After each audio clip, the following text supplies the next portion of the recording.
I wasn't meant to hear it. My name is Cassidy.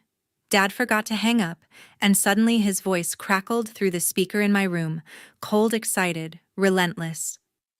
After the retreat, she'll have an accident. The center will be ours by next quarter.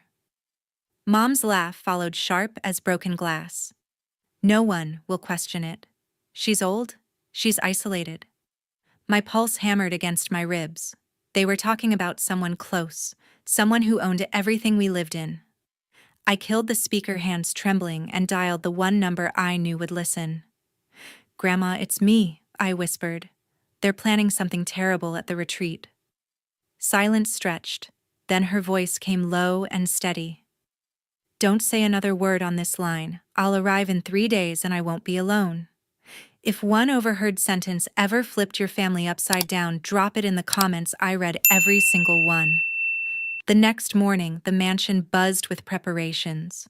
Dad paced the sun-drenched courtyard, phone glued to his ear, barking orders about the meditation schedule. "Make sure the canyon view mats are front and center. Guests pay for that serenity." His voice carried through the open doors, sharp and commanding as always. Mom hovered near the entrance, directing a team unloading crates of red stone lanterns. Higher on the left, balance the energy flow, she instructed, her smile polished for anyone watching. I lingered in the hallway, pretending to scroll through my phone while observing them. The retreat kicked off in 3 days, and every detail had to scream luxury. Dad managed the operational side of Grandma's empire, handling bookings and staff for all 12 centers nationwide. Mom organized the events, turning weekends into sold-out escapes for stressed executives. From the outside, we looked like the perfect extension of the brand: polished, devoted, unbreakable. But after last night, nothing felt solid anymore. I slipped into the kitchen for coffee, keeping my steps light. Dad ended his call and joined Mom outside, their heads close together. I couldn't hear the words, but his nod was quick, satisfied. Whatever they discussed wrapped up fast. Mom glanced around, then pulled out her tablet to confirm something. The workers kept unloading, oblivious. I needed space to think. Upstairs in my room, I closed the door and stared at the red rock vistas beyond the window. The retreat meant everything to the business: 50 high-profile guests, media coverage, a waitlist months long. If something disrupted it, the fallout could sink us. But disrupting Grandma, that didn't add up. She built this from nothing, turning desert lots into wellness havens. Dad handled one branch, sure, but the core belonged to her. My phone buzzed with a reminder: "Help Mom with guest welcome packets." I ignored it and opened Dad's shared calendar instead.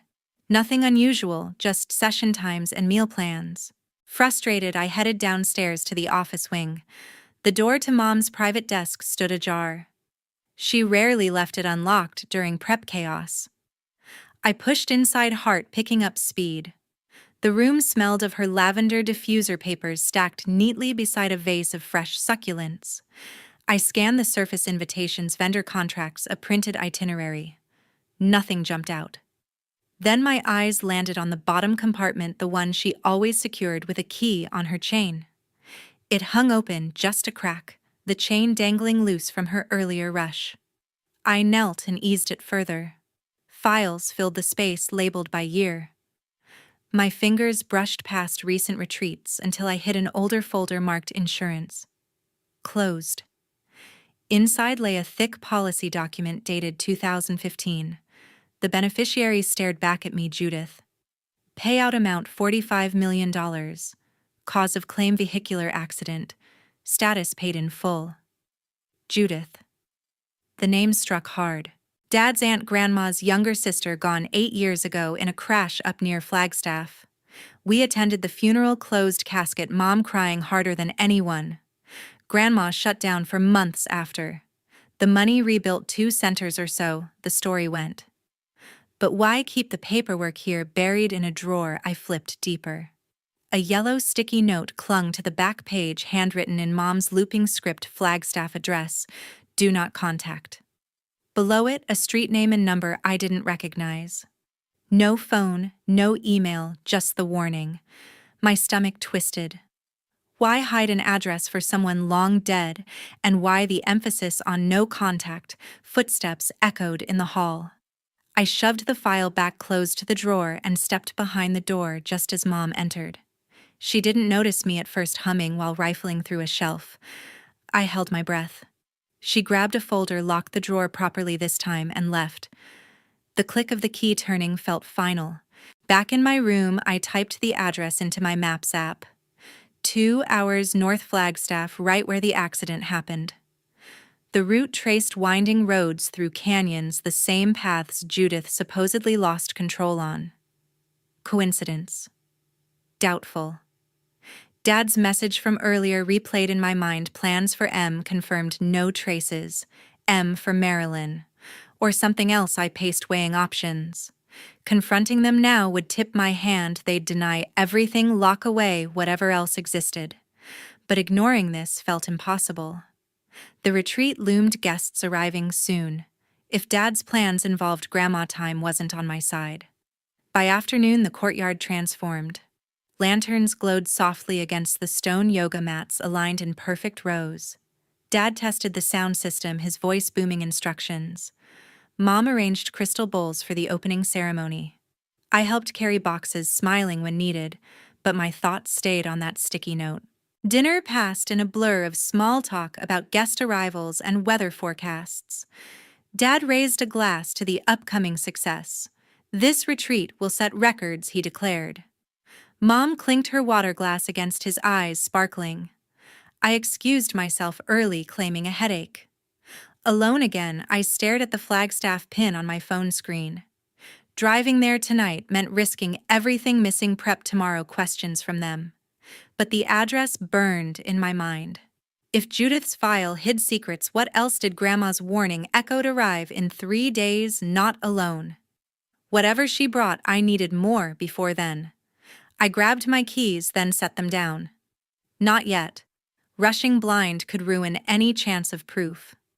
Instead, I opened my laptop and searched public records for the address. Property records showed a small cabin owned by a trust under Marilyn's name. No recent activity. Dead end. Frustration built.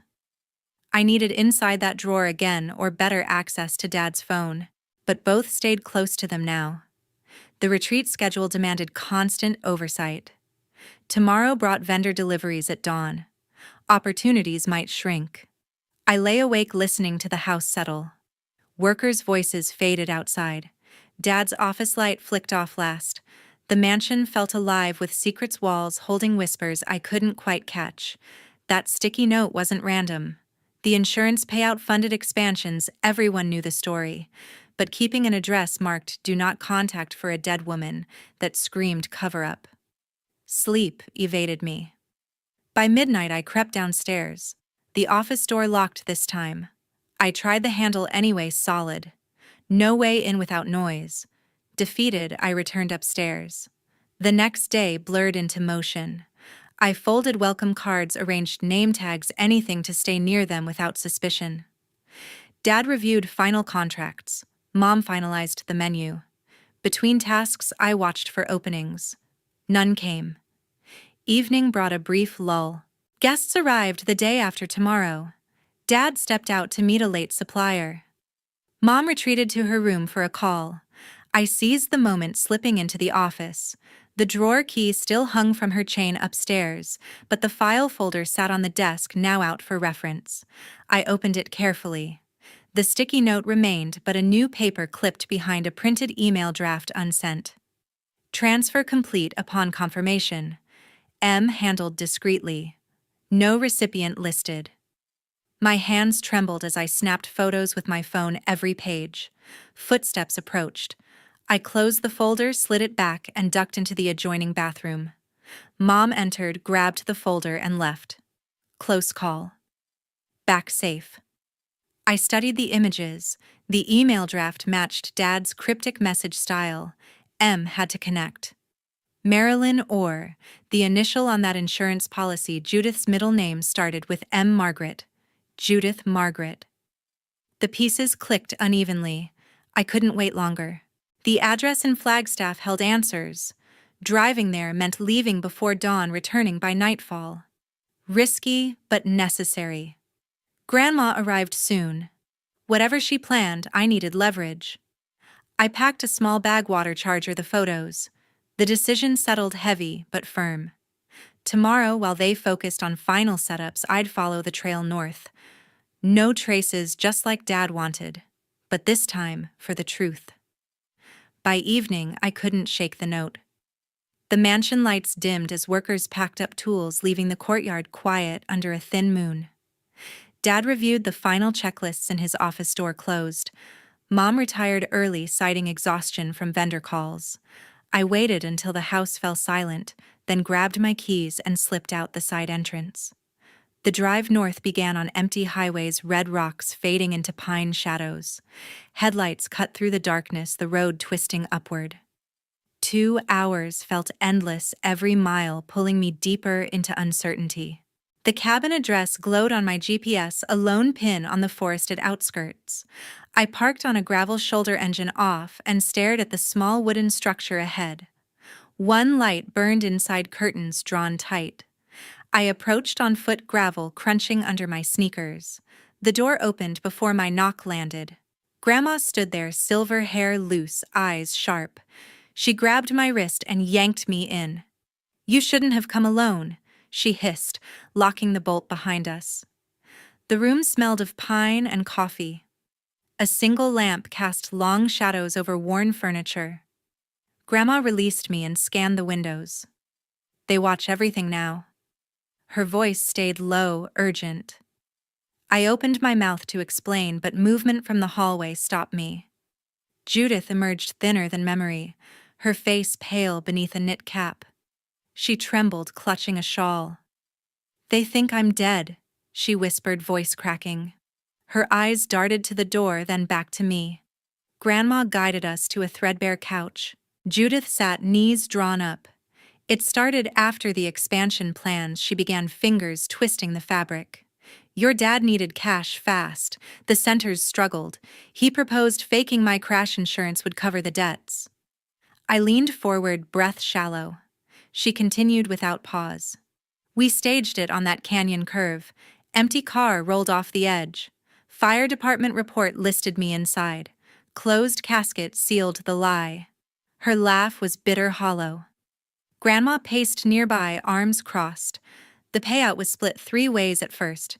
Me, your parents, a silent partner. But greed grew." Judith nodded.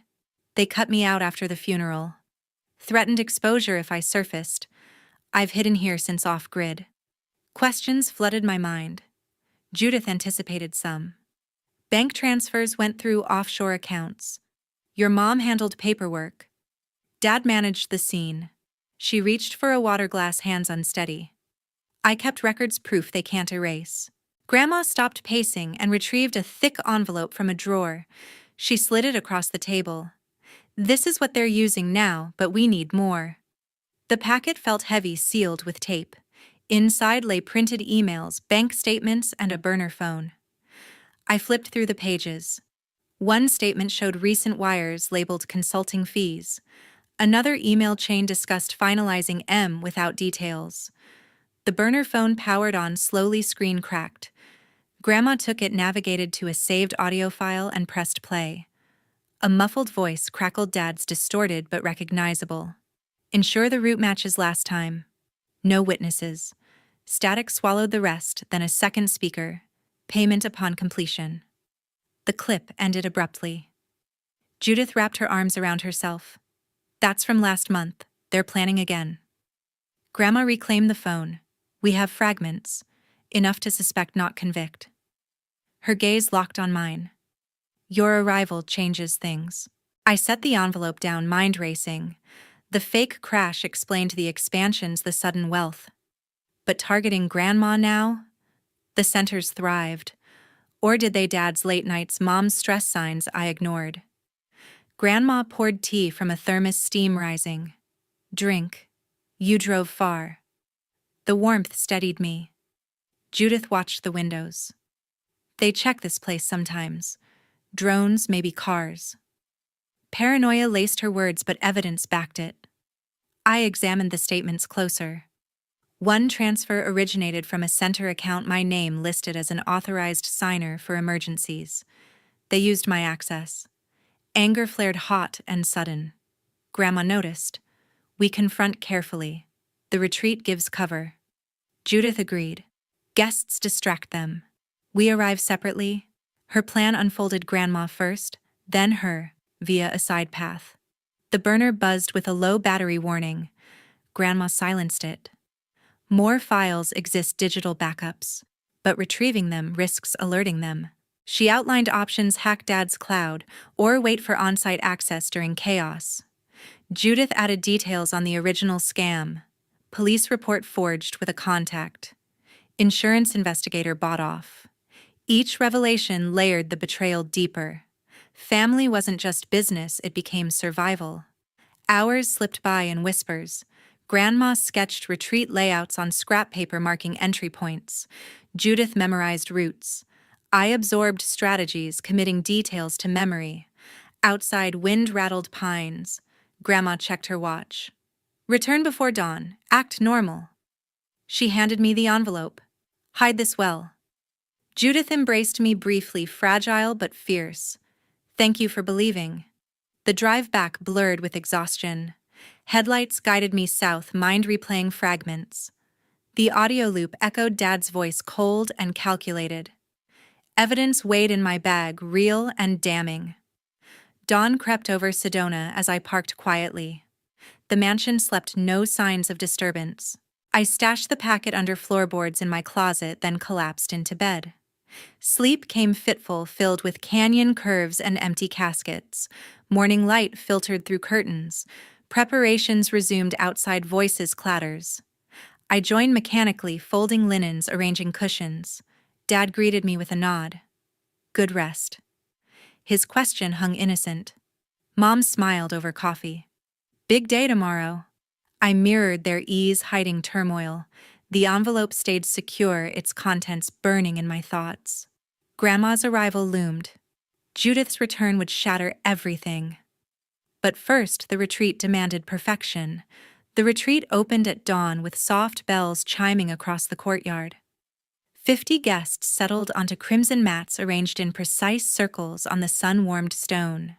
Instructors in flowing linens guided breathing exercises, voices blending with distant bird calls. Mom stood at the center, microphone in hand, her tone warm and inviting. Inhale the desert energy, exhale yesterday's weight. Dad circled the perimeter, stopwatch in hand, ensuring transitions were seamless. He adjusted a speaker, then signaled a staff member to dim overhead lanterns. Guests followed instructions without question, eyes closed, postures aligned.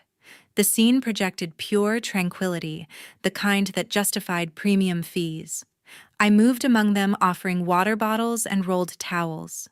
Smiles greeted me, compliments on the setup flowing freely. One executive whispered thanks for the personalized welcome note. Another praised the rock formations framing the space. Everything ran like clockwork, the empire's reputation intact. Mid-morning sun climbed higher, casting sharp shadows. Mom transitioned to gentle stretches, demonstrating arm circles with effortless grace. Feel the release in your shoulders, she encouraged. Dad checked his watch again, brow creasing slightly. A delivery truck arrived earlier than scheduled. He hurried to intercept it. Guests paired for partner poses, laughter light as they balanced. I refilled pitchers, staying visible, but detached. The envelope from Grandma remained hidden upstairs, its weight a constant reminder. Her arrival timing was still uncertain, but the day progressed without disruption. A black sedan pulled up to the gate, tires crunching gravel. Security waved it through after a brief exchange. The driver emerged first, opening the rear door.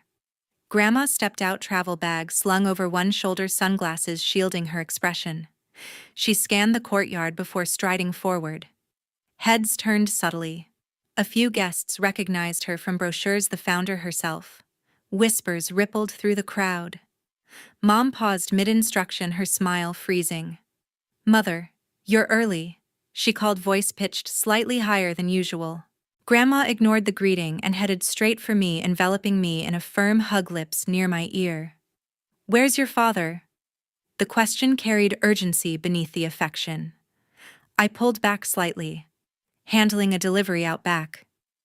Dad appeared moments later, wiping hands on a cloth. Color drained from his face upon seeing her, but he recovered with a broad grin. "What a surprise. We weren't expecting you until tomorrow." He extended his arms for an embrace she sidestepped gracefully. Guests resumed poses under Mom's redirected guidance, curiosity lingering.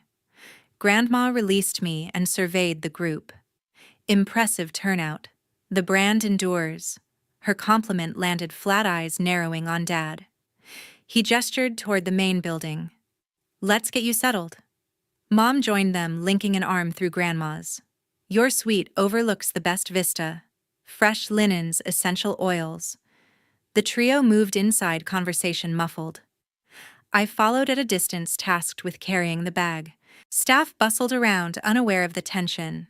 In the lobby, crystal bowls waited for the next session.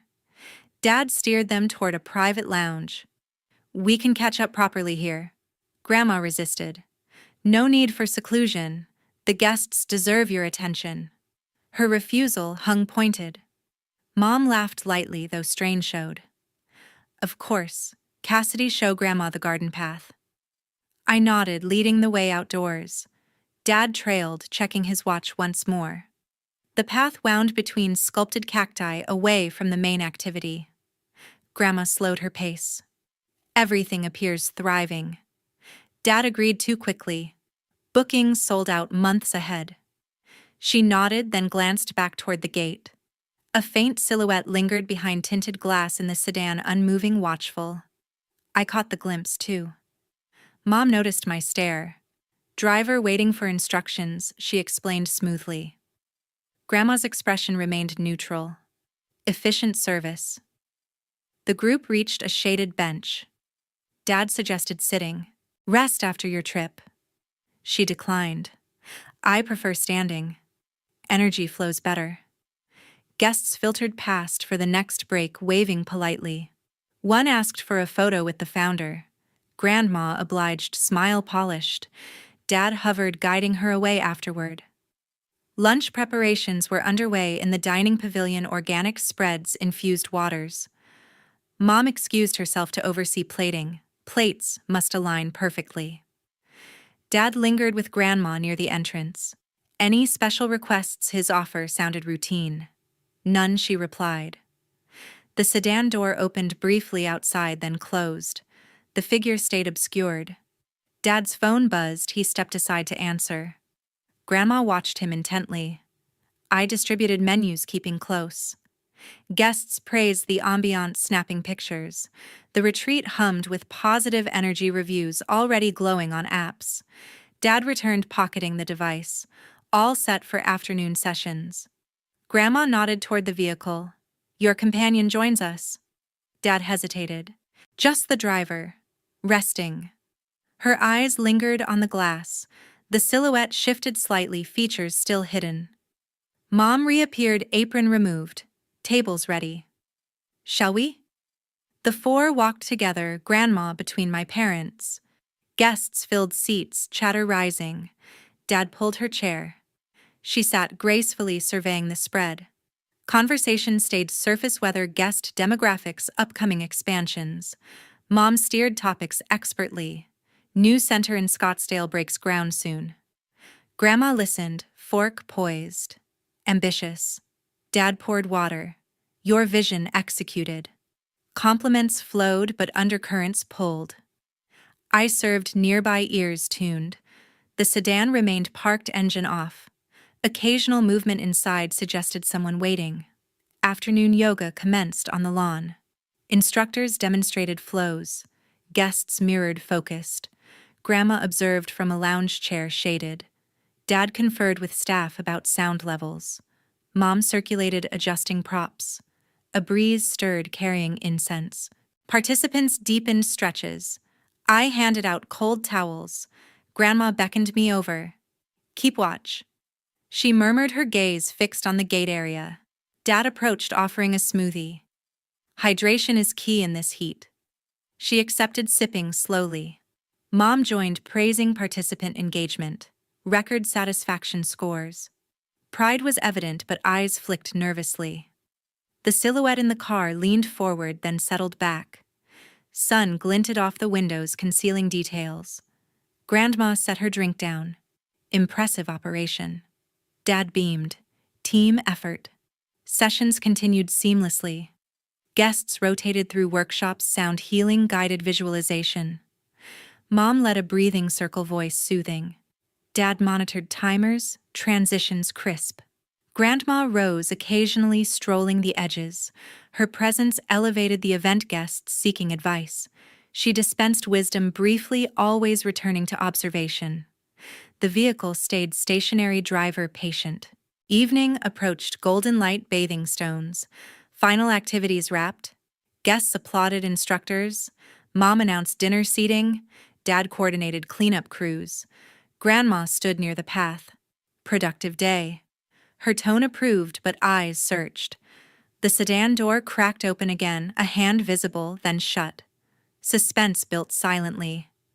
I cleared mats, stacking them neatly. Parents conferred, nearby voices low. Grandma approached me. Ready for tomorrow? The question layered. I nodded. The dinner bell rang. Guests headed inside. The four lingered outside briefly. Dad locked the gate remotely. Mom smoothed her outfit. Grandma glanced once more at the car, shadow unmistakable behind glass. The final group meditation began at sunset. Participants formed a wide circle on the cooled stone cushions arranged evenly. Instructors dimmed lights, leaving only flickering torch flames. Mom sat cross-legged at the front, eyes closed, guiding rhythmic chants. Breathe in peace, release attachment. Dad positioned himself opposite, notebook on his lap, monitoring engagement. Guests mirrored his posture, hands resting, palms up. The air carried sage smoke, voices blending in low hums. Grandma took a spot near the edge, serene yet alert. I knelt behind a low-wall phone, ready in my pocket. The envelope remained upstairs, but digital copies were transferred. Tension built as chants deepened. Mom's guidance continued without pause. Visualize roots grounding into the earth. Dad shifted slightly, glancing at his device. A message flashed, he silenced it quickly. Guests stayed, immersed, unaware. Grandma's eyes opened briefly, meeting mine across the circle. A subtle nod signaled me to proceed. I connected a small speaker to my phone, starting at low volume. The hum masked initial static. Then Dad's voice emerged, slightly distorted yet audible. Make sure the car loses control on the canyon road after the retreat. Gasps rippled outward. He bolted upright. That's edited. His shout shattered the calm. Participants stirred, confusion spreading. Mom's eyes snapped open, face paling. Turn it off, she demanded sharply. The recording continued despite his protest. A second speaker responded. Confirmation received. Discreet execution. Static cut it short. I stopped playback, standing slowly. Silence blanketed the circle. Judith entered from the rear door, silhouetted against fading light. She trembled but stepped forward. I was supposed to be in that car 8 years ago. Her words carried steadily across the stone. Mom dropped the meditation bell, metal clanging loudly near Dad's feet. Guests murmured, some reaching for phones. He lunged toward me. Give that here. I stepped back, holding firm. Grandma rose smoothly. Enough games. Her authority froze him mid-stride. Judith moved to the circle's edge. The crash never happened. Empty vehicle, staged scene. Dad's hands clenched. Lies. She's delusional. Mom knelt to retrieve the bell, fingers shaking. This disrupts everything, she muttered. Participants edged back, forming a loose barrier. I addressed the circle. I recorded everything since that night. My voice steadied with resolve. Phones captured the scene, flashes sporadic. Dad scanned faces, realizing exposure. Judith explained further. Insurance claimed my life. Funds rebuilt centers. Grandma added weight. Plans evolved. New targets emerged. Her gaze fixed firmly on my parents. Mom stood composure cracking. We built this together. Dad echoed jealousy fuels accusations. Guests whispered alliances shifting. One executive demanded explanations. Agent Owens appeared at the entrance, badge visible. FBI, everyone stay seated. His command froze movement. Two colleagues flanked him, notebooks ready. Participants complied, shock evident. Dad backed toward an exit. Misunderstanding, private matter. Owens raised a hand. Step forward, sir.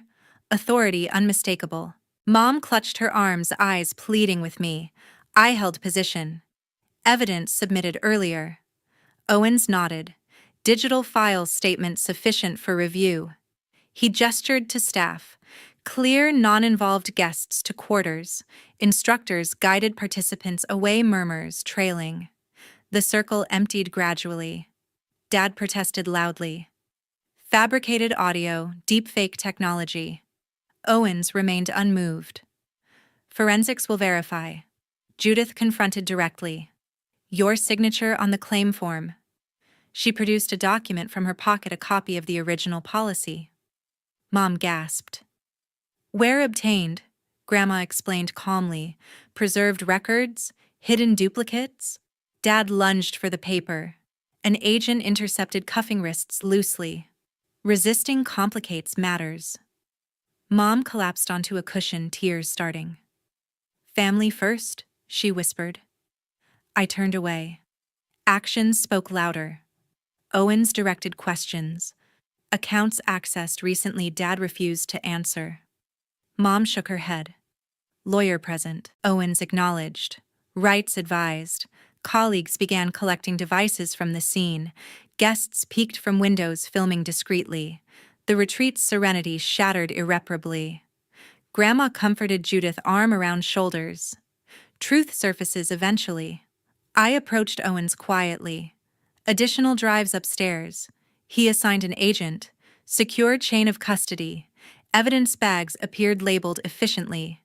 Dad glared across the space. Betrayal runs deep. His accusation landed hollow. Mom sobbed softly. Ruined for nothing. Participants evacuated fully, doors closing. Owens addressed remaining family. Interviews commenced separately. Agents separated us, Grandma with Judith in one room, parents in another. I followed a third agent to a quiet office. Questions began methodically. Timeline of discoveries I recounted without hesitation, details flowing. The agent noted timestamps, cross-referencing submissions. Outside vehicle engines hummed, backup arriving. Floodlights illuminated the courtyard. Staff huddled in groups, uncertain. The Empire's facade cracked wide open. Grandma's voice carried from an adjacent space firm in responses. Judith added clarifications. Parents' denials grew frantic, muffled through walls. Owens returned. Preliminary matches confirmed. Audio authenticity verified. Bank trails aligned. The case built swiftly. I exhaled, tension easing slightly. Confrontation ended, consequences beginning. Agents sealed rooms, preserving scenes. The meditation circle stood empty, bell forgotten on stone. The red rocks outside darkened as agents moved in. Flashlights swept the courtyard, sealing all exits. One team confiscated phones from Dad's pockets, another collected laptops from the office. Grandma handed over the envelope without resistance. Everything's here, she said calmly. Dad bolted toward the rear gate, shoes scraping stone. Two agents intercepted him, blocking the path. Stay put, one ordered, hand hovering over the holster. He froze, breathing heavily. Mom sank to her knees nearby, tears streaming. It was only talk, she pleaded, reaching toward me. I shook my head, stepping back. Actions proved otherwise. Her sobs echoed against the walls. Agents guided her to a bench, cuffs loosely securing her. Dad glared, wrists restrained behind him. This violates my rights, he protested. Owens directed the operation. Bag all electronics. Technicians labeled devices, powering down systems. Staff peered from windows, faces pale. The retreat's luxury dissolved into chaos. Grandma stood firm. Cooperation speeds the process. Judith remained beside her, silent but composed. Agents questioned guests, briefly releasing most after statements. Media vans gathered beyond the fence, cameras flashing. Dad demanded a call. Attorney, immediately. Owens allowed supervised contact. Mom whispered apologies to no one. I watched from the side, numb. Vehicles filled the drive, evidence crates loaded. Forensic vans arrived for digital imaging. The mansion's servers hummed under scrutiny. Agents traced access logs, flagging anomalies. 6 months of investigation unfolded methodically. Prosecutors built the case on layered evidence. Secret transfers surfaced, funds routed through shell companies to offshore accounts. Fake accident contracts emerged, signed by Dad. Federal insurance fraud charges centered on the original claim. Conspiracy to cause injury targeted the new plan. Wiretaps corroborated the audio's authenticity. Witnesses from previous centers testified to irregularities. Mom's emails detailed staging logistics. Dad's calls confirmed hires. The payout trail traced back to expansions misreported as loans. Auditors uncovered $20 million in discrepancies. Pre-trial hearings dragged on in the Phoenix courthouse. Dad entered pleas of not guilty. Bail was denied due to flight risk. Mom followed, her voice breaking. Grandma provided affidavits, Judith's survival pivotal. I prepared testimony, reviewing documents nightly. The envelope's contents expanded, additional statements, hidden ledgers. Prosecutors coached me on delivery, emphasizing facts over emotion. The trial commenced under tight security. Jury selection focused on impartiality. Opening statements outlined greed's evolution. The defense claimed exaggeration, a family dispute. The prosecution presented timelines. The staged crash was replayed via reports. The insurance adjuster admitted oversight for payout. Bank experts mapped financial flows, visuals projecting millions diverted. Dad took the stand, composure cracking. Business pressures, he explained. Cross-examination dismantled alibis. Mom testified next, deflecting blame. He handled the details. My turn arrived midweek. I detailed discoveries, the drawer, the drive, the recordings. The jury listened intently. The defense probed motives. Resentment toward parents, I denied. Truth over loyalty. Judith recounted her hiding, fear constant. Grandma corroborated threats. Closing arguments summarized the cost of betrayal. The jury deliberated 2 days. Verdicts returned guilty on all counts. Federal insurance fraud carried mandatory minimums. Conspiracy charges added enhancements. Sentencing followed weeks later. The judge reviewed the impacts. Victims extend beyond finances, trust shattered. Dad received 8 years. Mom matched. Restitution was ordered at $20 million, assets liquidated. Appeals were filed immediately, but bonds held. Transfer to federal facilities proceeded. I attended the final hearing, finality settling in. The centers entered receivership, operations paused. Staff dispersed, reputations tarnished. Media coverage peaked, then faded. Legal fees mounted, the defense exhausted resources. Grandma managed interim oversight, stabilizing what remained. Judith consulted remotely, her expertise valued. I declined involvement, focusing on closure. Prison correspondence began, letters from Dad seeking reconciliation. I returned them unopened. Mom's notes pleaded forgiveness. Silence answered. Asset sales partially covered judgments. The mansion was listed first, bids low amid scandal. Proceeds were directed to victims' funds. The empire's core dissolved. Lessons were harsh. Court mandates included no contact orders. Violations risked sentence extensions. Compliance ensured distance. Life was reshaped, free from their shadow. 1 year later, the mansion stood empty. I lingered alone on the terrace, watching crimson streaks bleed across the horizon. Echoes of past gatherings faded with the wind. The property sold quietly, $12 million directed straight to a foundation supporting victims of insurance scams. The new owners renovated, swiftly erasing traces of our history. Walls were repainted, gardens replanted.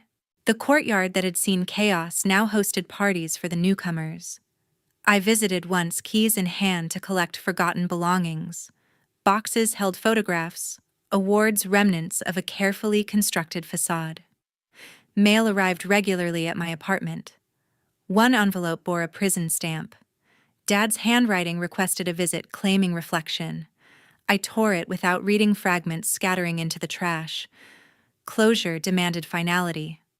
Months earlier, Grandma had relocated to Oregon. She chose a modest home near the coast, surrounded by evergreens. Judith joined her, thriving in the open air. Postcards arrived frequently, images of blooming gardens, handwritten notes, celebrating simple joys. I pinned the latest to my board: vegetables, harvested, laughter shared. Their life had been rebuilt on honesty, free from shadows. Visits were planned for spring. The northern roads were now familiar.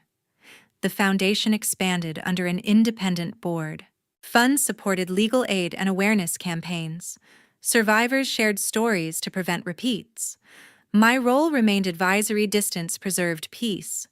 Dad's appeals drained what remained of his assets. Legal battles continued remotely. I declined updates, focusing forward. Mom's correspondence ceased after her initial pleas. Silence suited best. Trips to Oregon offered respite. Grandma taught composting, Judith shared recipes. Evenings were filled with board games and light-hearted stories. Bonds strengthened naturally without obligation. The terrace view shifted with the seasons. Monsoons washed the stone clean, the sun baked away memories. I sold personal items online, proceeds added to donations. Material ties were severed gradually. A final walkthrough revealed bare rooms. Echoes of footsteps were mine alone. The sale closed, escrow funds transferred. Victims received checks, gratitude expressed in letters. I drove away without looking back. The road wound through canyons, past sites of old deceptions. Freedom tasted in the open windows, music low and steady. Grandma called weekly. The garden expands, she reported. Judith added details on new plants. Their voices grounded me, reminders of a chosen family. The foundation hosted events, workshops on vigilance. I spoke occasionally, sharing warnings without bitterness.